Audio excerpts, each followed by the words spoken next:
welcome to my Grace Academy channel. This is where we upload videos on relationships and parenting. Today, I will be concluding on this series. Actually, started this series some times back, and it's on this topic: 16 critical mistakes ladies make for entering into a relationship. I'll be mentioning the last four today. You might want to know whether you have even made one mistake or the other. It doesn't matter. We can right our wrongs. But it is better you have not even made this mistake. So, because when you ask her sometimes, the scar might not go. Yeah, it might not go. Though you healed up, but then the scar is still there. So sometimes it's good you don't even have the scar. So let's look at the remaining four things we should avoid to make. Those mistakes you must avoid to make as a lady, and it is cohabiting with your partner. After all, who still gets married? So does it matter if I sleep over in his house?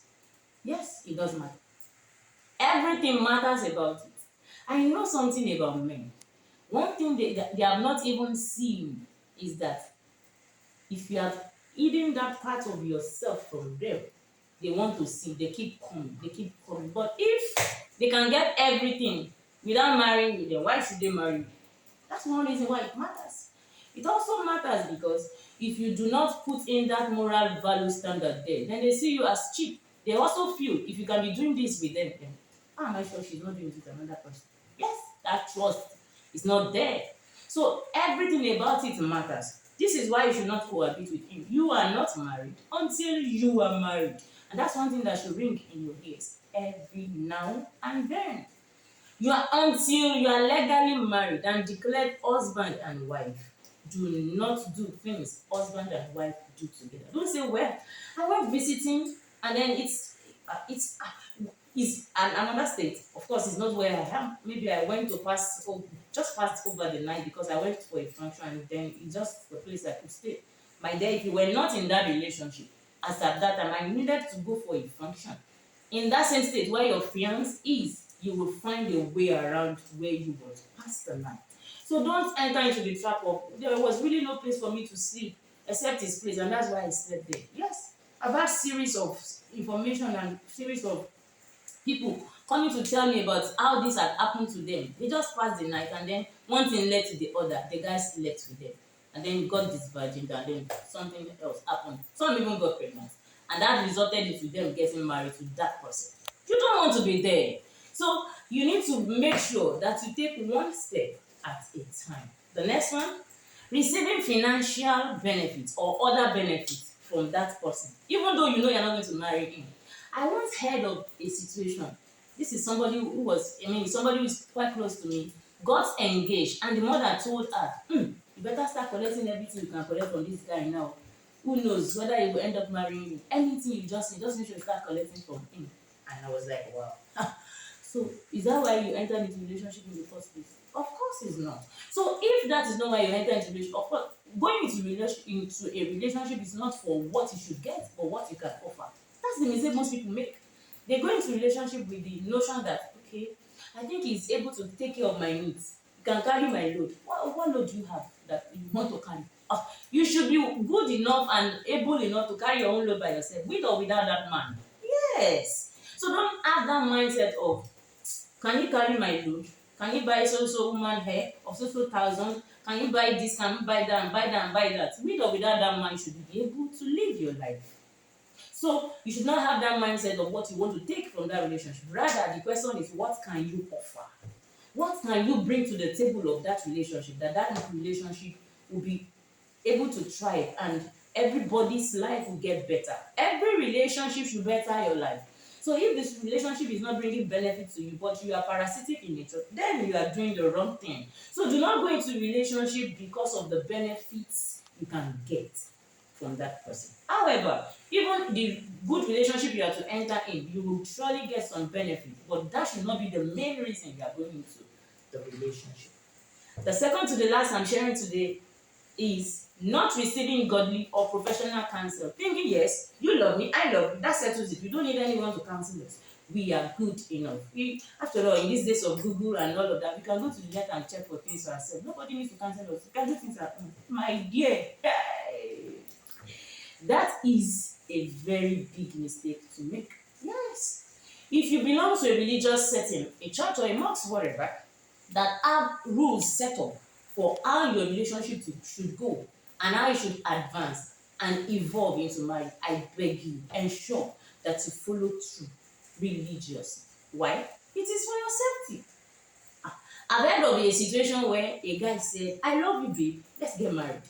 And then the church asked them to go and do medical tests. They did medical tests, only for them to find out that the guy was AS, the lady too was AS, but the guy went to doctor the result to be that he is AS. Actually, he was AS. And then they got married. Unknown to the lady and unknown to the church, because he brought the wrong result to the church.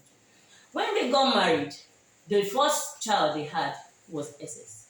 Every now and then, the child is always getting sick. Today sick, tomorrow sick, and all of that. The lady got fed up, and that was at that time they had to go and do another test. They now found out that yes, truly, this guy was AS. Then the lady was like, "Why did you lie to me? I love you. I really did not want to leave you or lose you. That's why I did what I did. Tell me, is that really love? No, that's not love. If he actually loved her, he would have told her, I am this, with this that I am. Can you still marry me and go ahead? If she said yes, then they'll be ready to tackle it together. Even now at that phase of having a child that is SS. Can I tell you, this marriage does not exist as we speak. That lady moved out of that marriage. The man was of the opinion that he's well to do. When it comes to financing the medical what it is about the child, he's ready to cater for it. But the lady said it's not him. She's not in for that emotional trauma, bringing child that is sick, almost dying today, and all of that. She's not in for it. That marriage is no longer existing today. So, what would he have gained or lost, as the case may be, if he had bluntly told the lady, yes, I am AS, you are AS, would you love that will continue? It would have been honorable. They would have known that we both decided to do this. Yes. So do not go into relationship for saying, "Well, maybe we love ourselves. It's okay. We don't need any counsel from anybody. Everybody wants a marriage or relationship the way it suits them." No. There's a principle for every relationship is still working. So if you do not apply those principles, nothing works. It is not magical. Yes. And the last is performing wife's duty when you are not legally married. I hear people say, "Mom, is it wrong for me to wash my friend's clothes for him, or go to cook for him, or go to do this for him, or go to do that?" I'm like, has he married you? Has he paid your dowry? Has paid your bride price? If he has, then it's good. But if not, it is not good. Yes, it's not good. So if you were not in that relationship, would he have not cooked for himself? Would he not wash his dishes? Would he not also wash his clothes? Some even say, we do it so that we can know whether the lady can cook or not. Yes, it is not an issue whether she can cook or she cannot cook. When you have made your decision right, even if she cannot cook, enroll her into a cooking school where she can learn. If you don't want to enroll her, you can make her learn online, or look for somebody who is a good cook around you to teach her basic things that she needs to know. The fact that you see that dream you have of, I want a lady that is perfect in all things, can cook, can do this, can do that, can do that lady does not exist. It only exists in your imagination. So every correct person that you will marry is a raw material.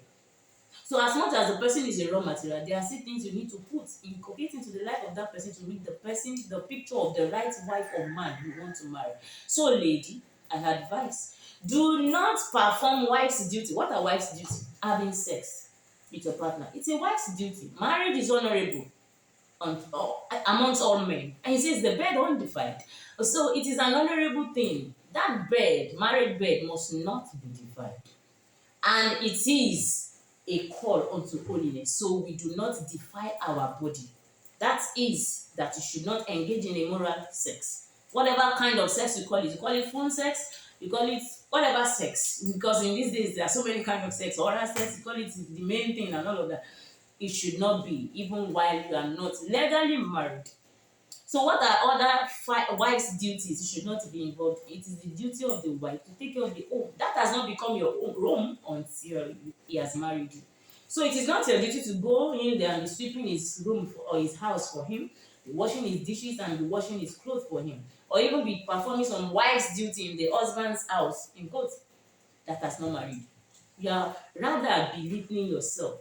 So please, I beware. Avoid all these mistakes. Maybe you are just coming across this channel and then you love what you've got today, but then you are lost.